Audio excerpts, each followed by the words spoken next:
karena yaitu satu, manajemen kandang harus terawat dengan benar, dua, kualitas pakan harus mencukupi.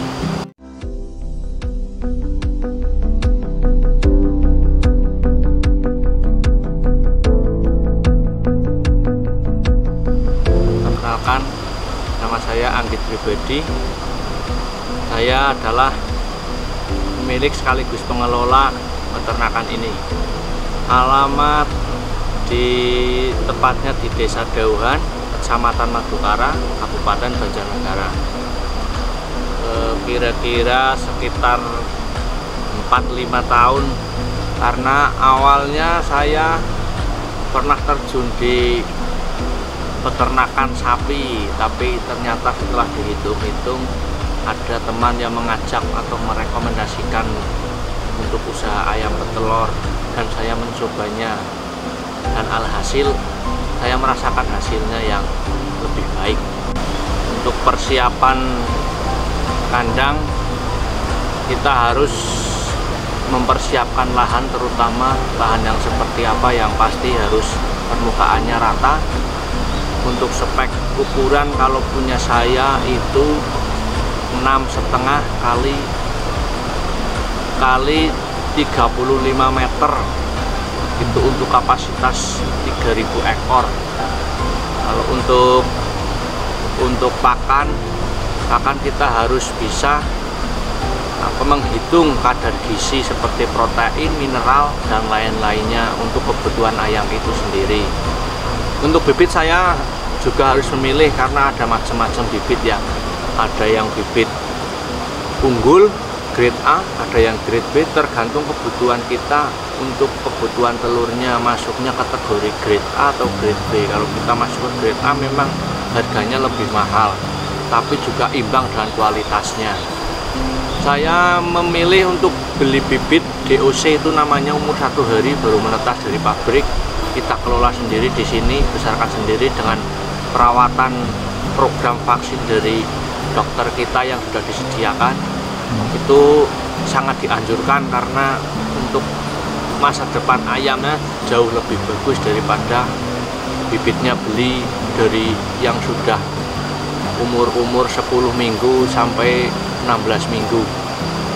Kita harus menghitung ada yang namanya FCR. FCR itu adalah menghitung populasi ayam, menghitung berapa persen produksi yang dihasilkan, menghitung kematian, menghitung jumlah pakan. Sampai situ harus lengkap manajemennya, karena itu yang akan menentukan untung atau ruginya seorang peternak petelur. Faktornya, kalau telur, ruginya ya di harga jual yang murah karena resapan pasar yang kurang menyerap. Kalau untuk saat ini ada program-program dari pemerintah, itu lumayan membantu para peternak ya untuk menaikkan harga telur, apalagi di saat pandemi seperti ini. Untuk manajemen peternakan terutama di kandang itu sangat penting.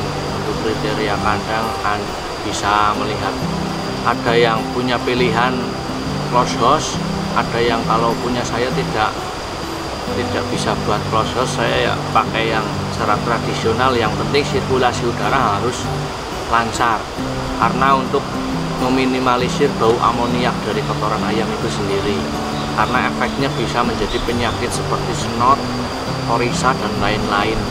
Itu sangat berbahaya, akan mempengaruhi produksi dari ayam itu sendiri. Untuk limbah, kita ada seorang petani yang siap mengambilnya untuk digunakan sebagai pupuk sayur.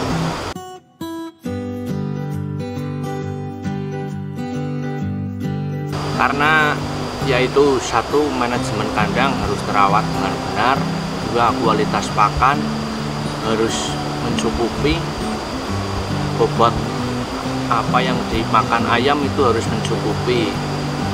Terus kita harus rutin mengadakan program vaksinasi ayam agar produksinya terjaga stabil dan tetap bagus kualitasnya. Saya belajar dari almarhum Mbah Kaji Kodir namanya. Beliau yang menuntun saya untuk membuat ini. yang orangnya menurut saya sangat baik, sangat ramah, sangat membantu. Untuk tips pemula, nomor satu harus dipersiapkan finansialnya, lahannya, kondisi lingkungan, terutama itu kalau untuk membuat kandang ayam itu nomor satu harus action dulu, baru tahu hasilnya. Itu aja kalau buat pemula. Ya, itu aja. Nggak ada yang lain. Harus action dulu baru Ya. tahu. Kalau belum action masih hitung-hitungan kasar, gak jalan. Nomor satu action. Action dan sekolah. Betul. Action sambil menimba ilmunya. Oke, siap. Terima kasih.